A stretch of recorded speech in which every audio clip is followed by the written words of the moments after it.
ফেরাউনের মেয়ে বলল, কি ব্যাপার, কার নাম নিয়ে তুমি চিরুনিটা তুলে নিলে? এই সময় আল্লাহর নেক বান্দী বলেছিলেন, আমি আমার আল্লাহ তাআলার নাম নিয়ে আমি চিরুনিটা তুলে নিয়েছি। আমার আমাল হলো কোনো কাজ করার আগে বিসমিল্লাহ বলা।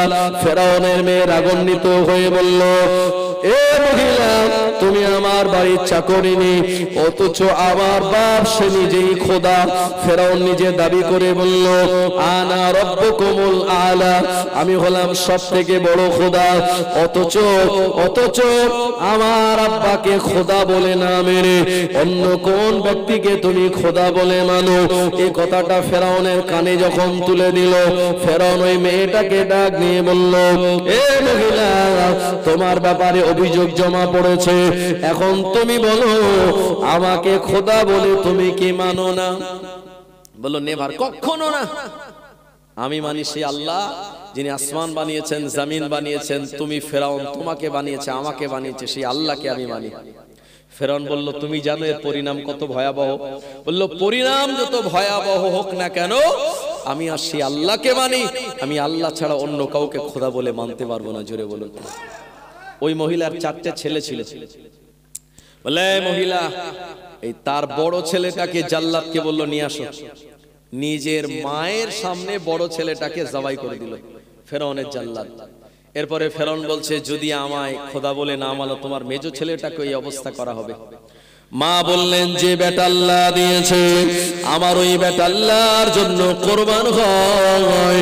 আমি মা, এতে আমার কোনো দুঃখ নাই। জোরে বলুন সুবহানাল্লাহ।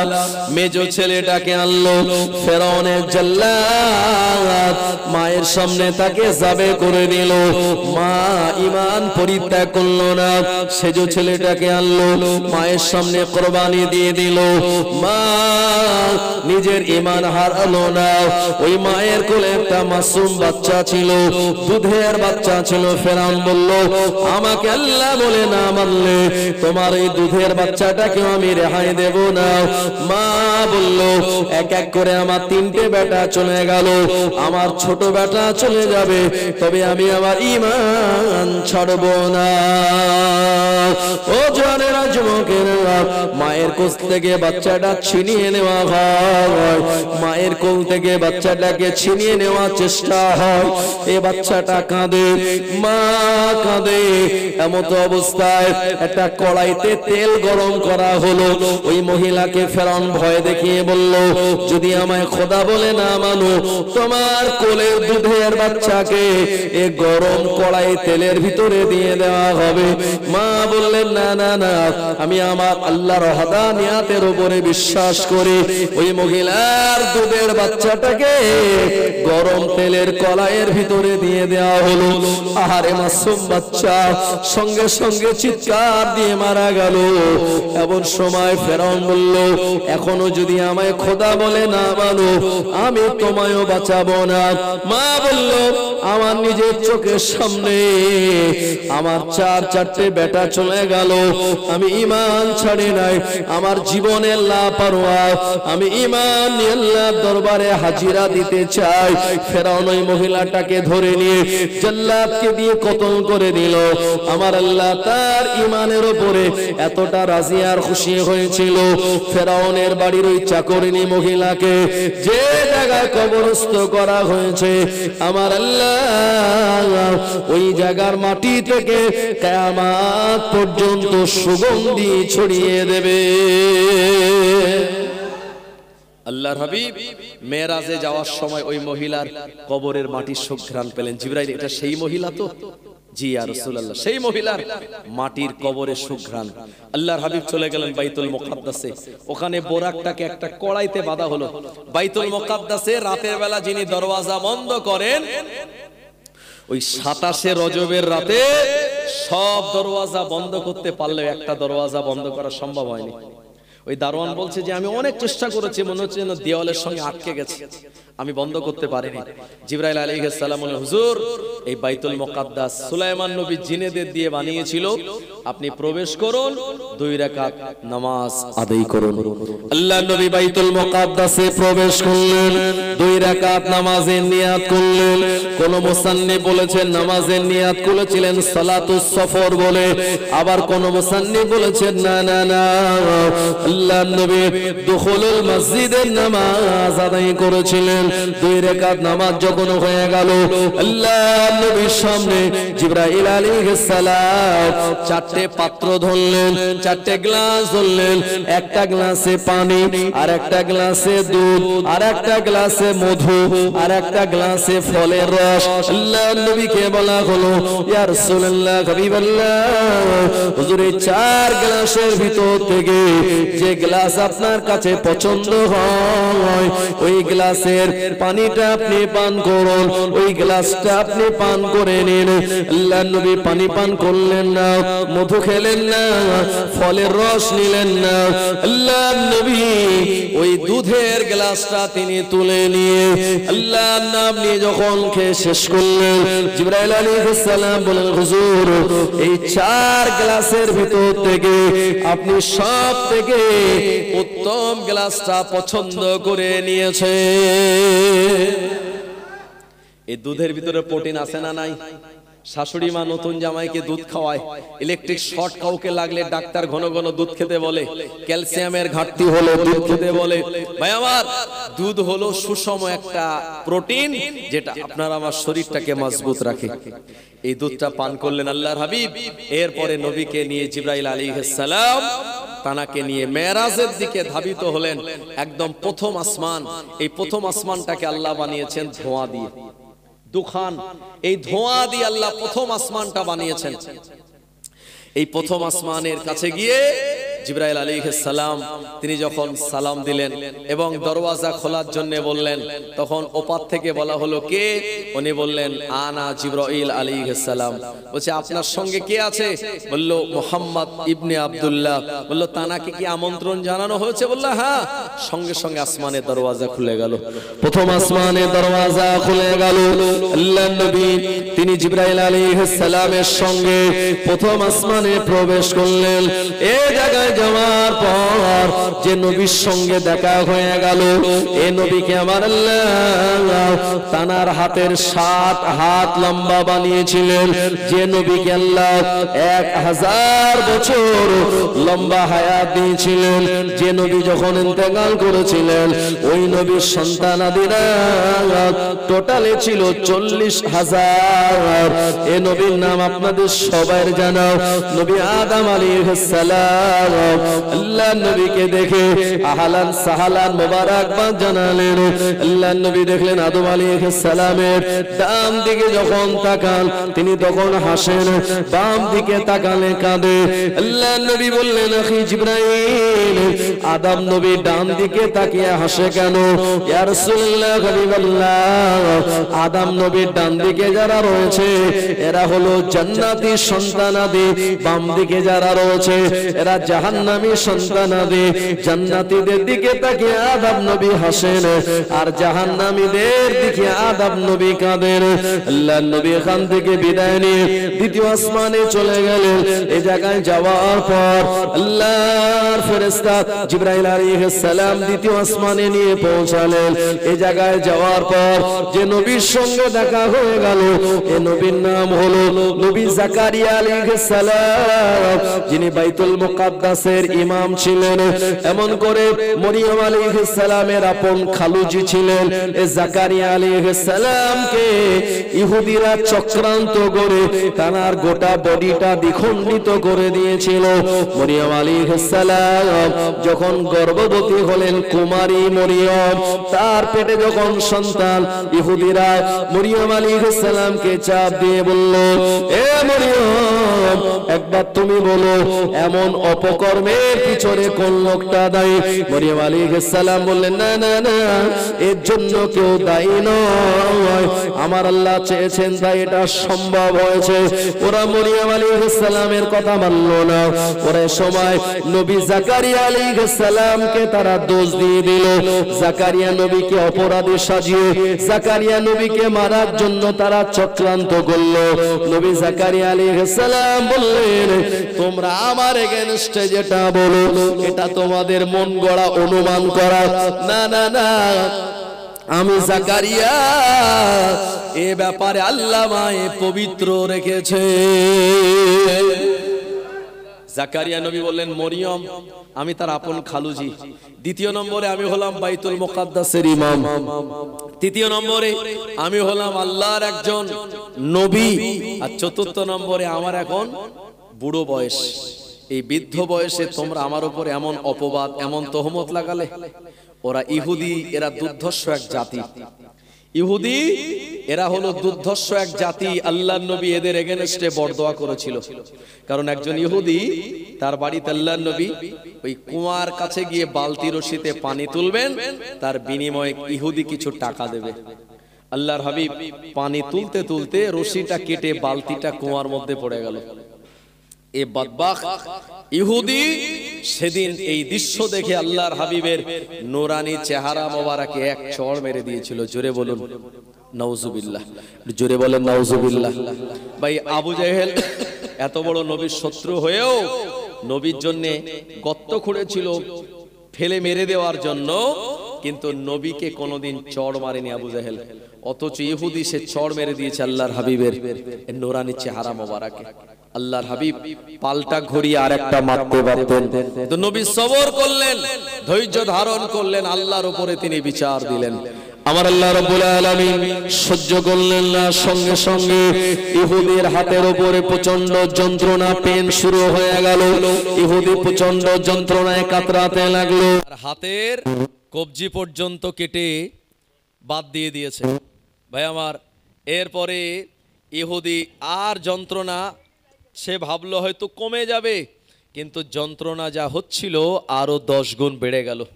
ইহুদি কাটা হাত নিয়ে আল্লাহর নবীর দরবারে চলে আসলো।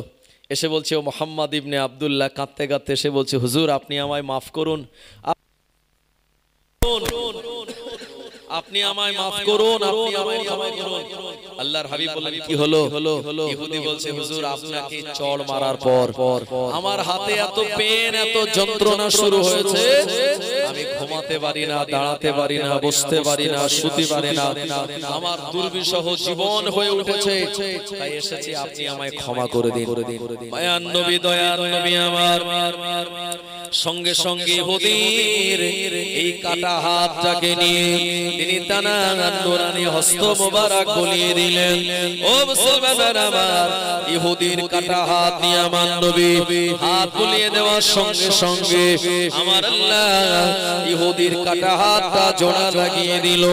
ইহুদির পেনা যন্ত্রণা বন্ধ হয়ে গেল।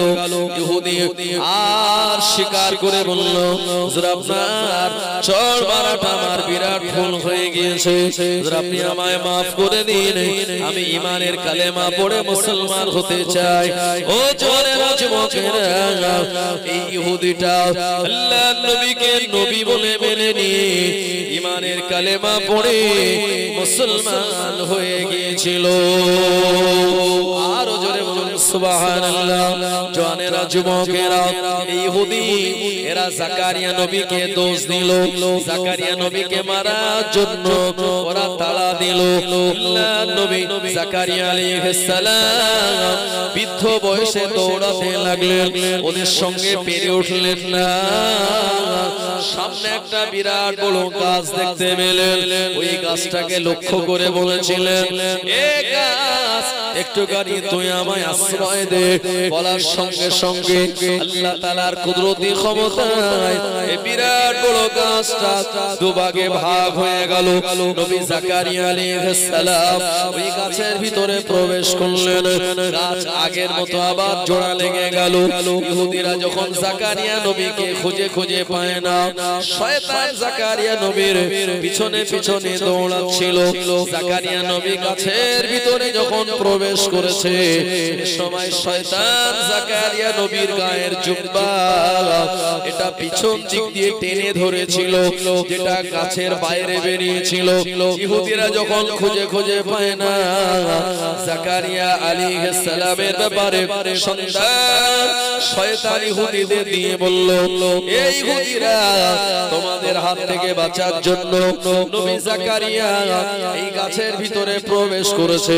ওরা বলল, একটা মানুষ কেমন করে গাছের ভিতরে প্রবেশ করতে পারে, এটা তো অসম্ভব। শয়তান তখন জাকারিয়া নবীর গায়ের জুব্বাটা দেখিয়ে বলল, এটাই তো তার বড় প্রমাণ। ইহুদিরা জাকারিয়া নবীকে মারার জন্য গাছের ডালপালাগুলি কেটে দিয়ে গাছের মাঝ বরাবর করাত চালানো শুরু করলো। করাত জাকারিয়া নবীর মাথার উপরে। জাকারিয়া নবী আমার আল্লাহকে বললেন, ও রব্বুল আলামিন, আল্লাহ, ইহুদিদের এমন অত্যাচার থেকে আপনি আমায় হেফাজত করুন। আমার আল্লাহ বলেন, ও জাকারিয়া, তুমি গাছের কাছে সাহায্য না আছে, আমি আল্লাহ আমার রহমতের দরবারে যদি সাহায্য চাইতে, আমি আল্লাহ তোমায় আসমানে তুলে নিতাম। তুমি গাছের কাছে সাহায্য চেয়েছো, গাছ তোমায় শেল্টার দিয়েছে, এটা তোমার জন্য একটা অপরাধ। ও জাকারিয়া, যদি তুমি চাও দুনিয়ার শাস্তি নেবে, তাহলে গাছের সঙ্গে তোমার বডিটা দ্বিখণ্ডিত হয়ে যাবে। আর যদি আখিরাতে শাস্তি নিতে চাও, আমি আল্লাহ আজকে ইহুদিদের কবল থেকে তোমায় বাঁচিয়ে দেব। নবী জাকারিয়া আলাইহিস সালাম চিন্তা করে, আল্লাহ, দুনিয়ার আযাবের থেকে জাহান্নামের আযাব বড় ভয়াবহ। আল্লাহ, আমি দুনিয়াতে আযাব নিতে চাই, শাস্তি নিতে চাই। জাকারিয়া আলাইহিস সালামের গোটা বডিটা সেদিন গাছের সঙ্গে দ্বিখণ্ডিত হয়ে গিয়েছিল। যারা করে দিয়েছিল এরা হলো ইহুদি জাতি। ও মুসলমান আমার, এজন্য ইহুদি জাতি হলো এরা এক অভিশপ্ত জাতি। অসংখ্য নবী আলাইহিস সালাম দিগকে এরাই হত্যা করেছিল। এজন্য ইসরায়েলের ইহুদিরা যত চেষ্টা করুক না কেন, ফিলিস্তিনের বাইতুল মুকাদ্দাসটা নিজেদের দখলে নিয়ে নেবে এবং তাবুতে সাকিনা এরা খুঁজবে, গোটা দুনিয়ার জমিনে রাজত্ব চালাবে। এই স্বপ্নটা তাদের অধরা থেকে যাবে, এটা জীবনে কোনোদিন সম্ভব নয়। হিটলার একা 60 লাখ ইহুদিকে হত্যা করেছিল। আপনি ইতিহাস পড়ুন, হিটলার কেন হত্যা করলো? ইহুদি হলো এমন এক জাতি, এদের আগ্রাসন মনোভাব আছে। ইহুদি বলল, এই জাতি অন্য জাতিকে পরাজিত করে অন্য জাতির দেশ এরা দখল করবে। 60 লাখ ইহুদি কাউকে গ্যাস চেম্বারে দিয়ে, কাউকে গর্তের ভিতরে দিয়ে, কাউকে জাহাজে তুলে জাহাজ ছিদ্র করে তাদেরকে সাগরে ডুবিয়ে 60 লাখ ইহুদিকে হত্যা করেছিল হিটলার। এমন করে কিছু ইহুদিকে বাঁচিয়ে রেখেছিল, কারণ হলো একটাই, নেক্সট জেনারেশন তারা যেন জানতে পারে ইহুদি জাতিরা কত বড় দুর্ধর্ষ জাতি। এরা যখন নগ্ন পা, এদের গায়ে যখন কোনো কাপড় নাই, এরা যখন অসহায়, এরা ভাবতে লাগলো যে এমন একটা দেশে গিয়ে শেল্টার নিতে হবে যেখানে মানুষের মনটা খুব ভালো। ওরা দেখে দেখে চুজ করলো ফিলিস্তিনের জমিন। যে ফিলিস্তিনের মানচিত্র যদি 1947 সালের আগে আপনি গোটা ওয়ার্ল্ডের মানচিত্র দেখেন, সেখানে ইসরায়েল বলে কোন দেশের চিহ্ন নিশান আপনি খুঁজে পাবেন না। 1947 সালের পরে এরা ফিলিস্তিনের ভূখণ্ডে চলে আসলো। মুসলমানদেরকে তারা অসহায়ভাবে প্রার্থনা জানালো। নিরীহ মুসলমানেরা সদয় হয়ে দয়া করে তাদের ভূখণ্ডে থাকার জায়গা দিল। গোটা পৃথিবীতে তারা অ্যানাউন্স করে বলল, অ্যাটেনশন প্লিজ, যে যেখানে আছো তাড়াতাড়ি চলে আসো, থাকার ভালো জায়গা পেয়েছি। এরা এখানে জায়গায় আস্তে আস্তে বসতে বসতে শোয়ার জায়গা করলো। রাষ্ট্রসংঘ আমেরিকার সহযোগিতায় নিজের একটা দেশ গঠন করে, যে দেশ তাদের আশ্রয় দিয়েছিল, আজকে তাদেরকে উৎখাত করতে চায়, আজকে তাদেরকেই বিতাড়িত করতে চায়। আমাদের দোয়া থাকবে ফিলিস্তিনের প্রতি, আমাদের দোয়া থাকবে বাইতুল মুকাদ্দাসের প্রতি। আল্লাহ যেন মুসলমানদের বিজয় দান করেন, জোরে বলেন আল্লাহুম্মা। নবী আমার এই মেরাজে গিয়ে দ্বিতীয় আসমানে নবী জাকারিয়া আলাইহিস সালামের সঙ্গে দেখা হলো। আহলান সাহলান মোবারকবাদ ওয়েলকাম জানালেন নবী জাকারিয়া আলাইহিস সালাম। দ্বিতীয় আসমানে গেলেন, এখানে যাওয়ার পর আরেকজন নবীর সঙ্গে দেখা হয়েছিল, যে নবী দুনিয়া থেকে ইচ্ছা করেছে আল্লাহ আমি একটু আপনার জান্নাত দেখব, আমার আল্লাহ মওত না দিয়েই তাকে জান্নাত পরিভ্রমণ করার সুযোগ করে দিয়েছিলেন। এই নবীর নাম হলো নবী ইদ্রিস আলাইহিস সালাতু সালাম। ভাই আমার তৃতীয় আসমানে গিয়ে নবী ইদ্রিস আলাইহিস সালামের সঙ্গে দেখা হলো। আল্লাহর হাবিব চতুর্থ আসমানে গেলেন, ওই জায়গায় যাওয়ার সঙ্গে যে নবীর সঙ্গে দেখা হলো এই নবীর বর্ণনা 12 পারা কোরআনুল মাজিদের 12 পারা সূরার নাম সূরা ইউসুফে আপনার নবী ইয়াকুব আলাইহিস সালামের বেটা ইউসুফ আলাইহিস সালাতু সালামের ধারাবাহিক জীবনী সুন্দর করে বর্ণনা করেছেন আর আমাদেরকে শুনিয়ে দিয়েছেন উদউ ইলা সাবিলি রাব্বিকা বিল হিকমাতি ওয়াল মাউইজাতিল হাসানা। উদউ তোমরা আহ্বান করো মানুষদিগকে ইলা সাবিলি রাব্বিকা, ইলা মানে দিকে, সাবিল মানে রাস্তা, আল্লাহর রাস্তার দিকে। দুটো জিনিস দিয়ে, একটা হলো বিল হিকমা জ্ঞান দক্ষতা স্কিল দিয়ে, আর দ্বিতীয় নম্বর হলো ওয়াল মাউইজাতিল হাসানা। আল্লাহ কোরআনুল মাজিদে অসংখ্য ঘটনা সম্মিলিত রেখে দিয়েছেন, এগুলি মানুষদেরকে দিয়ে বলে তোমরা দ্বীনের দিকে আল্লাহর রাস্তার দিকে আহ্বান করো। জওয়ানেরা যুবকেরা, নবী ইউসুফ আলাইহিস সালামের সঙ্গে আমাদের নবী দেখা হয়ে গেল। ইউসুফ আলাইহিস সালাম আল্লাহর নবীকে দেখে আহলান সাহলান মোবারকবাদ জানিয়েছিলেন। ও জওয়ানেরা, নবী ইউসুফ আলাইহিস সালামকে আমার আল্লাহ অনেক সুন্দরতম তানার সুদর্শন চেহারা দিয়েছিল। একটা সময় ইয়াকুব আলাইহিস সালামের 11 বেটার ভিতরে ইউসুফ আলাইহিস সালামকে তিনি বড় ভালোবাসতেন, প্যার করতেন। এই ঘটনা আপনাদের সবার জানা। ইউসুফ আলাইহিস সালামের প্রতি আপন পৈমাত্রীয় ভাইরা যারা হিংসার বশবর্তী হয়ে তারা কেনানের ময়দানে নিয়ে গিয়েছিল খেলা করার নাম করে, বকরি চড়ানোর নাম করে, আর ওখানে গিয়ে ইউসুফ আলাইহিস সালামকে তারা কুয়ার ভিতরে ফেলে দিয়েছিল। আমার আল্লাহ নবী ইউসুফ আলাইহিস সালামকে ওই জায়গা থেকে তুলে নিয়ে আর মিশরের বাজারে বিক্রি করলে একদল বণিকেরা।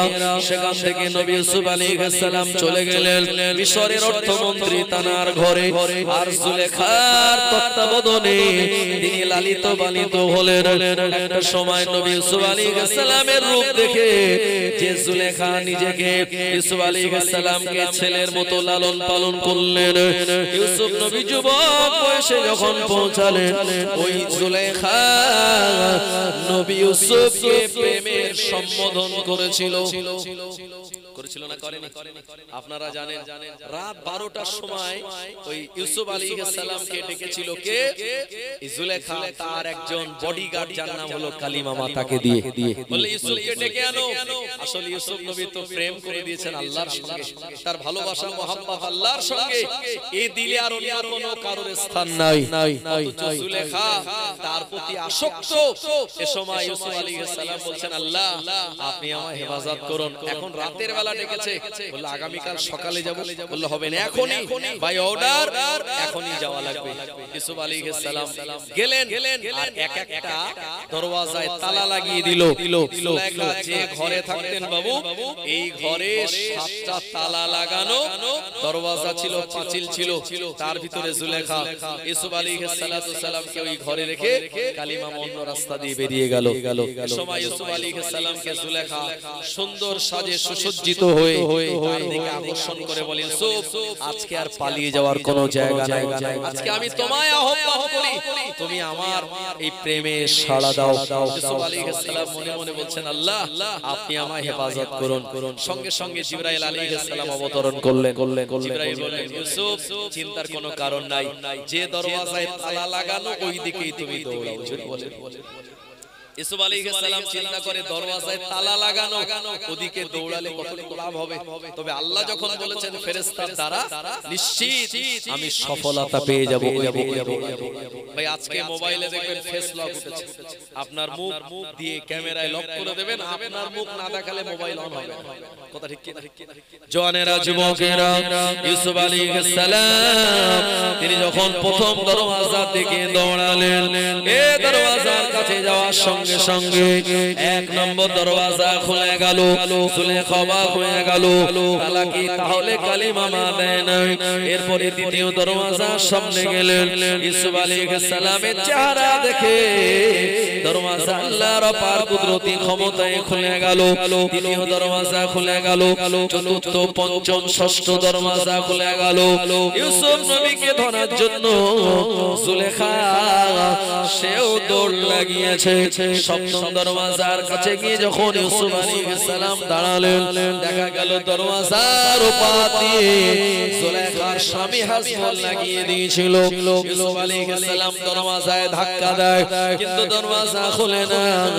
ইতিমধ্যে সুলেখা ইউসুফ নবীর কাছে পৌঁছে পিঠ ধরে জামাটা টান দিল, আর ইউসুফ নবীর গায়ের পিঠের পাঞ্জাবিটা সুলেখার হাতে ছিঁড়ে চলে যায়। দরওয়াজার ধাক্কা দিচ্ছে, জুলেখার স্বামী খুলে দেখে, আরে এ তো ইউসুফ আর আমার বিবি। আর মহিলারা একটু বেশি ভনিতা জানে, কথা ঠিক কি না? তো জুলেখা ভনিতা করে ড্রামা করে বলল, আমার স্বামী শুনুন, এই রাতের বেলা আমি যখন একা ছিলাম, ইউসুফ আমার ইজ্জত হরণ করার জন্য আমার ঘরে ঢুকেছিল। জোরে বলুন নাউজুবিল্লাহ, জোরে বলেন নাউজুবিল্লাহ। এইজন্য এক আল্লাহর ওলি একজন নারীকে বলেছিল, নারী তোমার যে ছলনা আমায় একটু দেখাবে। ওই নারীটা তখন একটা কুয়ার পাশে দাঁড়িয়ে ছিল। নারীটা বলছে, আল্লাহর ওলি আপনি আমার ছলনা, আপনি আমার ড্রামা, আপনি আমার ভনিতা দেখতে চান? আল্লাহর ওলি বলেন, হ্যাঁ একটু দেখতে চাই। কারণ বিশ্বনবী বলেছেন, আন-নিসাউ হেওয়ালাতুশ শায়াতিন, যারা বেপরদা নারী এরা হলো শয়তানের জাল। তো নবী যে কথাটা বলেছে তার সঙ্গে মেলে কিনা আমি একটু দেখতে চাই। তো মহিলার সঙ্গে সঙ্গে নিজের গায়ের জামা কাপড় খানিকটা ছেড়ে দিল, দিয়ে চিৎকার দিয়ে বলছে, হেল্প মি, হেল্প মি, আমায় সাহায্য করো। ভাই এই আওয়াজ শুনে এলাকার লোক তাড়াতাড়ি দৌড়ে আসছে। তো আল্লাহর ওলি বলছে, মহিলা তুমি যে কাজ করেছো, জনগণ যে আসছে আমার দিকে দৌড়ে, এরা তো সব আমায় একটা করে যদি মারে আমার জীবন শেষ। তো মহিলা বলছে, আল্লাহর ওলি আপনি চিন্তা করবেন না। জনগণ যখন আসছে আর মহিলাটা ওই কুয়ার এক বালতি পানি নিয়ে নিজের গায়ে ঢেলে দিল। জনগণ এসে বলছে, কি হয়েছে বলুন। তো মহিলাটা বলছে, আসলে আমি কুয়ায় পড়ে গিয়েছিলাম, আল্লাহর এই নেক বান্দাটা আমায় কুয়া থেকে তুলে জীবন বাঁচিয়েছে। যারা এই লাঠি সোটা নিয়ে মারতে আসছিল তারাই আল্লাহর ওলিকে চুমু খেয়ে মহব্বত করে সালাম কালাম দিয়ে বিদায় নিল। আল্লাহর ওলি বলছে, হ্যাঁ মহিলা সত্যি তোমার ভনিতা, আমি আজকে তার টের পেয়েছি। জুলেখা সঙ্গে সঙ্গে বলল, রাত 12টায় আমার ঘরে ঢুকেছে আমার ইজ্জত হরণের জন্য। তো আমার সাক্ষী হলো এই যে কালিমা। কালিমা বললে, হ্যাঁ অর্থমন্ত্রী সত্যি জুলেখার ইজ্জত হরণের জন্য ইউসুফ রাতের বেলা প্রবেশ করেছিল। এ সময় ইউসুফ আলাইহিস সালামকে জুলেখার স্বামী বলছে, ইউসুফ তোমার পক্ষে কোনো প্রমাণ আছে? ইউসুফ নবী বলেন, আমার প্রমাণ হলেন আমার আল্লাহ। তো জুলেখার স্বামী বলছে, আরে তোমার আল্লাহ কি এখানে নিচে এসে সাক্ষী দেবে? এখানে সচক্ষে এক সাক্ষী দেওয়া লাগবে, তবে আমি মানবো, তা নাহলে তোমার বিরুদ্ধে আমি শাস্তি পরোয়ানা জারি করে দেব। ইউসুফ আলাইহিস সালাম বললেন, ও রব্বুল আলামিন আল্লাহ, ও রব্বুল আলামিন আল্লাহ, আপনি একটা ব্যবস্থা আমায় করে দিন, আমার সাক্ষ্য দিতে পারে এমন একজন বান্দার আবির্ভাব আপনি করে দিন।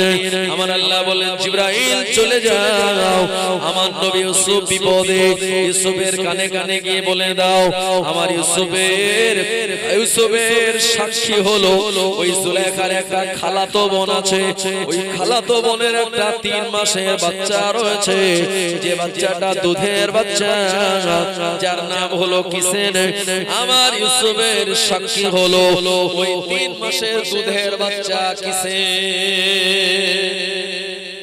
ইউসুফ নবী বললেন আমার হয়ে সাক্ষী দেবে জুলাইখার খালাতো বোনের বাচ্চা 3 মাসের কিসেন। জুলাইখা অট্টহাসি এসে বলছে আরে এটা বাচ্চা ছেলে, সে কি কথা বলতে পারবে? হ্যাঁ, সুতরাং জুলাইখার স্বামী সে বলছে ইউসুফ তুমি বলো কি? তার জবানে কান্না ছাড়া কিছু নেই, তোমার পক্ষে কিভাবে সাক্ষী দেবে? ইউসুফ নবী বলেন আল্লাহ যদি চায় এই বাচ্চাটা সাক্ষী দেবে। এই বাচ্চাটাকে নিয়ে আসো।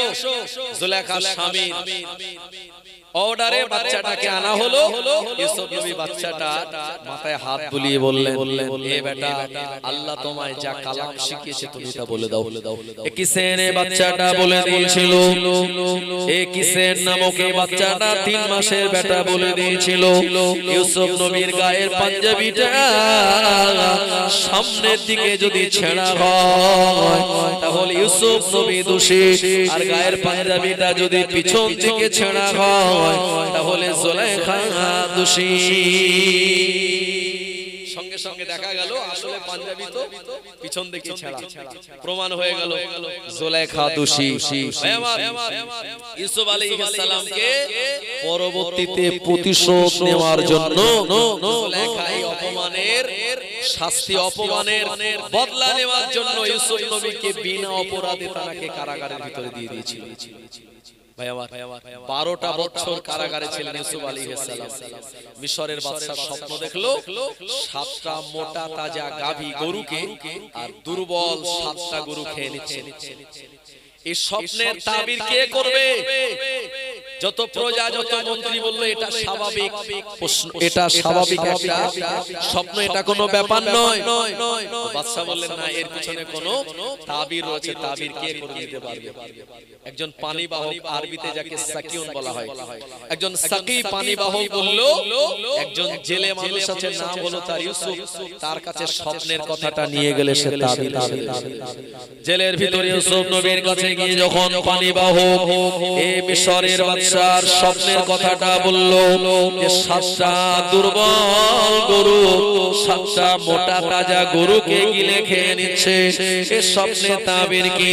নবী ইউসুফ আলাইহিস সালাম বললেন এই স্বপ্নের তাবির হলো আগামী 7 বছর আল্লাহ পাক বিরাট ফসল দেবে, সবজি দেবে, ফলন ভালো হবে, আর পরে 7 বছর বিরাট দুর্ভিক্ষ হবে, খরা হবে, জমিনে কোনো ফসল উৎপাদন হবে না। তাবির যখন করে দিল, বাদশা বলছে সে যে তাবির করে দিয়েছে সে কোথায়? বলল সে তো জেলে। কেন জেলে? বলল জুলাইখার রাগের বলি হয়ে আছে সে জেলে। ভাই আমার, এই বাদশা ইউসুফ আলাইহিস সালামকে জেল থেকে পরবর্তীতে তাকে বার করে আর তার রাজ দরবারের পাশে রেখে নবী ইউসুফ আলাইহিস সালামের বুদ্ধি, তার দূরদর্শিতা, তার পারদর্শিতা, তার স্কিল দেখে পরবর্তীতে মিশরের সম্রাট বানিয়ে দিয়েছিলেন। জোরে বলে, আরেকটু জোরে হবে না? সেই চতুর্থ আসমানে গিয়ে নবীর সঙ্গে দেখা হয়ে গেল। আমাদের নবীর মেরাজের রাতের বেলা আল্লাহর নবীকে দেখে আহলান সাহালান মোবারকবাদ জানালেন। পঞ্চম আসমানে গিয়ে নবী হারুন আলাইহিস সালামের সঙ্গে দেখা হলো, আমাদের নবীকে আহলান সাহালান মোবারকবাদ জানালেন। ষষ্ঠ আসমানে গিয়ে দেখা হলো নবী মুসা কালিমুল্লাহ আলাইহিস সালামের সঙ্গে, যে নবীর নাম আল্লাহ কোরআন মাজিদের পারায় পারায় বলেছেন মুসা কালিমুল্লাহর নাম। এরপরে আমাদের নবীকে ওয়েলকাম, স্বাগতম জানিয়ে সপ্তম আসমানে আমার নবী প্রবেশ করলেন। ওখানে গিয়ে কাবা বাইতুল্লাহ সোজাসুজি আল্লাহর আসমানে একটা মসজিদ রয়েছে, এই মসজিদের নাম হলো বাইতুল মামুর। ওই বাইতুল মামুরের দেওয়ালে হেলান দিয়ে বসে আছেন নবী ইব্রাহিম ও খলিলুল্লাহ। জোরে বলে, আমাদের নবী ইব্রাহিম নবীকে দেখে খুব খুশি হলেন, কারণ ইব্রাহিম নবীর বংশে আল্লাহ আমাদের নবীকে পাঠিয়েছিলেন। জোরে বলুন সুবহানাল্লাহ। আমাদের নবীর আব্বার নাম আব্দুল্লাহ, আব্দুল্লাহর আব্বার নাম হলো আব্দুল মুত্তালিব, আব্দুল মুত্তালিবের আব্বার নাম হলো হাশিম, হাশিমের আব্বার নাম হলো আব্দে মানাফ, আব্দে মানাফের আব্বার নাম হলো কাব, কাবের আব্বার নাম কুসাই, তার আব্বার নাম মুররা, তার আব্বার নাম ফিহির, তার আব্বার নাম মালিক, তার আব্বার নাম গালিব, তার আব্বার নাম মান, তার আব্বার নাম আদনান, তার আব্বার নাম হলো ইসমাইল জাবিহুল্লাহ, তার আব্বা জানের নাম হলো ইব্রাহিম ও খলিলুল্লাহ। আমাদের নবীর বংশের সঙ্গে একটা বিরাট রিলেশন তাল্লুক সম্পর্ক রয়েছে। ভাই আমার, তো ইব্রাহিম আলাইহিস সালাম আমাদের নবীকে দেখে আহলান সাহলান জানালেন, কারণ ইব্রাহিম নবী আমাদের নবীর জন্য দোয়া করেছিলেন বাপ বেটা কাবা বাইতুল্লাহ বানিয়ে, রব্বানা ওয়াবাস ফীহিম রাসূলাম মিনহুম ইয়াতলু আলাইহিম আয়াতিকা ওয়া ইউআল্লিমুহুমুল কিতাবা ওয়াল হিকমা। জওয়ানেরা যুবকেরা, আল্লাহর নবী বাইতুল মামুর দেখলেন, যেটা ফেরেশতাদের ইবাদত গৃহ। এখান থেকে আমার নবীকে জিবরাইল আলাইহিস সালাম নিয়ে চলে গেলেন সিদরাতুল মুনতাহা। সিদরাতুল মুনতাহা হলো একটা কুল গাছের মতো, তার ছোট ছোট পাতা। এই পাতার ভিতরে আল্লাহ তাআলার বান্দা বান্দীদের নাম লেখা রয়েছে। যে বান্দা মরণের সংবাদ, মরণের সময় চলে আসে, ওই পাতাটা হলুদ হয়ে আল্লাহর আরশে পড়ে যায়, আসমানে পড়ে যায়।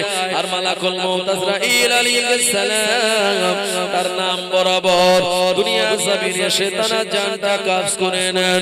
আল্লাহর নবী দেখলেন এই সিদরাতুল মুনতাহায় দুটি পাতায় বড় বড় অক্ষরে দুটি নাম লেখা রয়েছে। একটি হলো হাসান আর একটা হলো হুসাইন। আল্লাহর নবী বললেন, ও জিবরাইল, আল্লাহ তাআলার এমন কোন বান্দা জানাদের নাম এত সুন্দর করে নূরানী অক্ষরে লেখা রয়েছে? জিবরাইল আলাইহিস সালাম বললেন, ইয়া রাসূলুল্লাহ, হাবিবাল্লাহ, এই নাম আর অন্য কারো নয়। আপনি যখন আপনার কন্যা ফাতেমাকে বিবাহ দেবেন, আমার আল্লাহ ফাতেমার ঘরে যে সন্তান দান করে দেবে, একজনের নাম রাখা হবে হাসান আর একজনের নাম রাখা হবে হুসাইন। এই নামগুলি আল্লাহ তাআলার পছন্দনীয়। এটা দুনিয়ার কোনো নাম নয়, এটা হলো আল্লাহ তাআলার জান্নাতি নাম। আরো জোরে বলুন তো তাকবীর দিন, নারে তাকবীর, নারে তাকবীর। জনাব আলহাজ হযরত মাওলানা শাহানুর আলম সাহেব সিলসিলায়ে হক মুজাদ্দিদে জামানে সিলসিলা নারে তাকবীর। ভাই ও বাবা জীবনেরা, আমি আপনাদের কাছে 2 ঘন্টা আলোচনা করেছি। আমার প্রাণ প্রিয় মোহাব্বতের আমার বড় ভাইজান জনাব মাওলানা শাহরুল আলম সাহেব, তিনি এসেছেন। তিনি আপনাদের কাছে তার সুমিষ্ট ভাষায় সুন্দর আলোচনা রাখবেন। আমি আবারও আপনাদের সবিনয় নিবেদন করে বলবো, এখনো যারা রাস্তাঘাটে দোকান বাজারে রয়েছেন, সুন্দর বসার ব্যবস্থা, মজলিসের ঐতিহ্য বজায় রাখার স্বার্থে আপনারা সবাই মজলিসে চলে আসুন। আমি যা বলেছি আপনারা যা শুনেছেন, আল্লাহ পাক আমাদের উভয়কে